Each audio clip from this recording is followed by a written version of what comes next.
दोस्तों आज हम आपको पाकिस्तान की एक ऐसी सच्ची खौफनाक कहानी बताने जा रहे हैं जो साल 1985-86 में पैदा हुई। डर और आतंक, यह कहानी 1 से 2 साल के समय में दर्जनों मौत की ऐसी कहानी है जिसे याद करके कराची के लोग आज भी कांप जाते हैं। दोस्तों ये कहानी एक ऐसी गैंग का है जो कराची के शांतिपूर्ण माहौल में अचानक एक हथौड़ा गैंग पैदा हो गया और एक एक कर कई लोगों को मारना शुरू कर दिया। दोस्तों अप्रैल 1985 की बात है। मुल्तान के रहने वाले एक व्यक्ति उस रात खेवोर मेल से कराची पहुंचे थे और क्लिफ्टन के पास अपने रिश्तेदारों के यहाँ जा रहे थे। रात ज्यादा होने की वजह से उन्होंने पुल के नीचे ही रात बिताने का फैसला किया। वह सोए तो पुल के नीचे थे, लेकिन जब उन्हें होश आया तो वो खून से लथपथ थे और उनके सिर पर लगी गंभीर चोट से खून बह रहा था। उनके साथ 2 और लोग थे। इसी तरह की चोट से उनकी मौत हो गई थी। 2 अप्रैल 1985 की हुई यह घटना कराची में हथौड़ा गैंग के मामले की पहली घटना थी। इसी घटना के केवल 2 दिन बाद इसी जगह से 2 किलोमीटर दूर पर पीर बुखारी शाह उर्फ जिंदा पीर की दरगाह के परिसर में 2 शव और मिले जिनकी इसी तरह सिर कुचलकर हत्या की गई थी। ये दोनों व्यक्ति मजार के पिछले हिस्से में सोए हुए थे। कुछ ही हफ्ते के बाद एक सिटी रेलवे स्टेशन पर 3 लोगों की हत्या की गई। ये तीनों रात में प्लेटफॉर्म पे सोए थे और इसी रेलवे स्टेशन के दूर में रेलवे ट्रैक पर एक और लाश मिली जिसकी मौत सिर पर गंभीर चोट लगने से हुई थी। अब कुछ हफ्ते में ही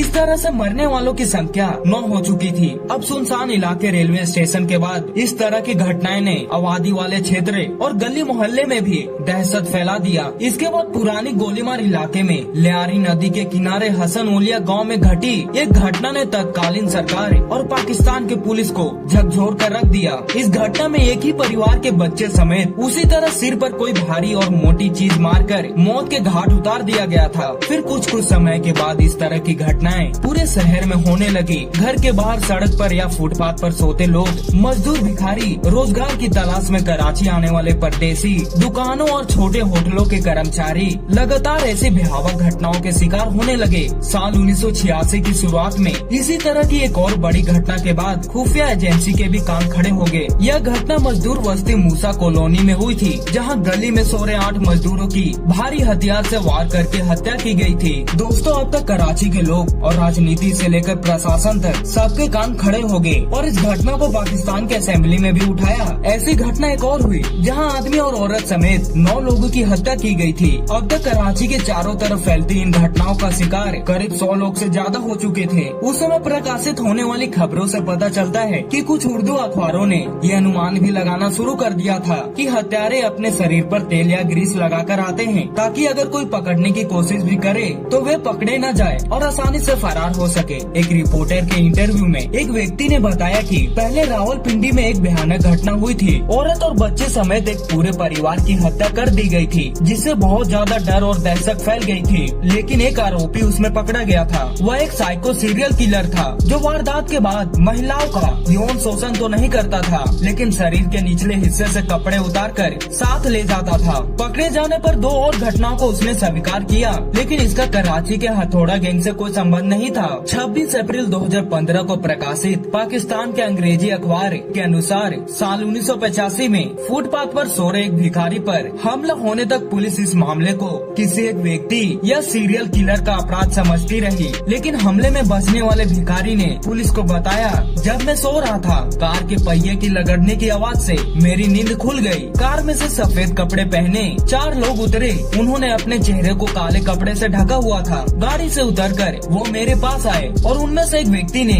हथौड़े से सिर पर जोर से वार कर दिया, जिससे मैं बेहोश हो गया। हमलावर मुझे मृत समझकर भाग गए, लेकिन मैं जिंदा था। बाद में मेरी चीख सुनकर स्थानीय लोगों ने मुझे हॉस्पिटल पहुंचाया। जब पुलिस ने यह बयान दर्ज किया तो एक तो पुलिस और खुफिया जांच एजेंसी का ये नजरिया बदल गया कि ये घटना किसी एक साइको, मानसिक रूप से बीमार सीरियल किलर का काम नहीं है, बल्कि एक संगठित गैंग की सोची समझी और सुनियोजित साजिश है। जाहिर है इससे पहले इस तरह की घटनाएं हो चुकी थी। बस फिर क्या था, जल्दी उर्दू अखबारों ने और मसालेदार खबरों से हत्या की ये अंधी लेकिन बहुत ही भयावह घटनाएं हथौड़ा गैंग की कार्रवाई में ढलकर भय और आतंक का प्रतीक बन गई। एक अखबार रिपोर्टर मजहर अब्बास कहते हैं, आज पीछे मुड़कर देखने पर ऐसा लगता है कि कराची के राजनीतिक महत्व को देखते हुए एक विशेष योजना के तहत भय का माहौल बनाए रखने की यह प्रवृत्ति कई दशकों से चली आ रही है। नहीं तो हथौड़ा गैंग जैसे ऑपरेशन अचानक शुरू होकर अचानक कैसे खत्म हो सकता है? और निशाने पर कौन था? मजदूर वर्ग।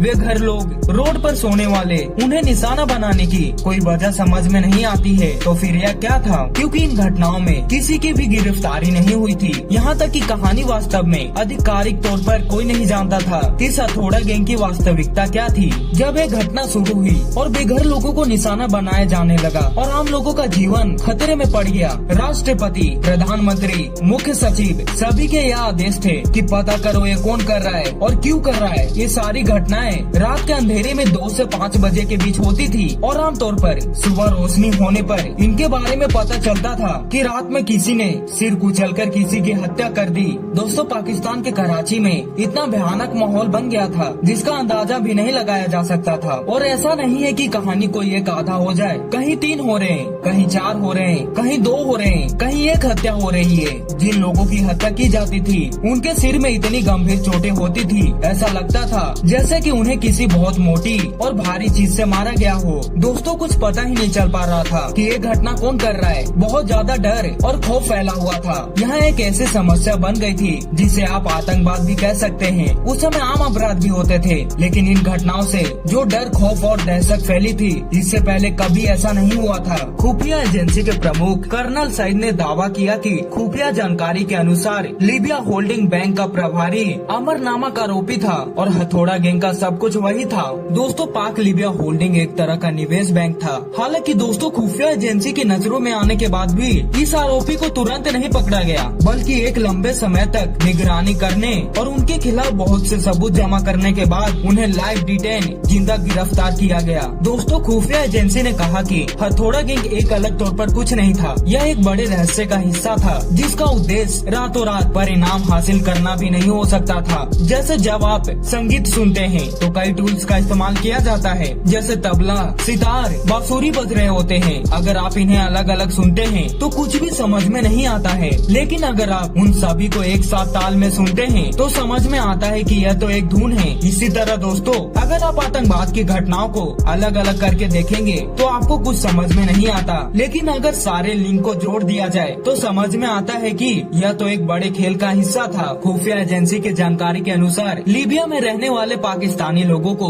पाकिस्तान लाया जाता था और यहाँ एक IB के अधिकारी के साथ मिली भगत की वजह से उन्हें एयरपोर्ट पर हर संभव सुविधा मिल जाती थी। शाम को लीबिया से पाकिस्तान फ्लाइट आती थी। रात में वे लोगों की हत्या करने की वारदातों को अंजाम देते थे और रात में ही वापस लौट जाते थे। वे जिस पाकिस्तानी को अपने साथ लाते थे उन्हीं के इलाके में जाकर वहीं किसी न किसी को मार देते थे। लेकिन दोस्तों, आगे क्या होना था? जब कहानी खुलने पर लीबियाई नागरिकों के खिलाफ ही न कोई कानूनी कार्रवाई हुई और न ही उनके खिलाफ कोई मुकदमा दर्ज किया गया, बल्कि इसके बजाय नापसंद व्यक्ति करार देकर लीबिया वापस भेज दिया गया, क्योंकि उनके डिप्लोमेट वीजा होने के कारण उनको डिप्लोमेट इम्यूनिटी थी। बाद में खुफिया एजेंसी ने दावा किया कि उन व्यक्तियों की गिरफ्तारी और नापसंद व्यक्ति करार कर उन्हें वापस लीबिया भेजने के बाद हथौड़ा गैंग की कोई घटना नहीं आई। दोस्तों, आशा करता हूँ कि आपको ये वीडियो पसंद आई हो। दोस्तों, अगर वीडियो पसंद आई हो तो वीडियो को लाइक और चैनल को सब्सक्राइब करके बेल आइकन को ऑल जरूर करिएगा।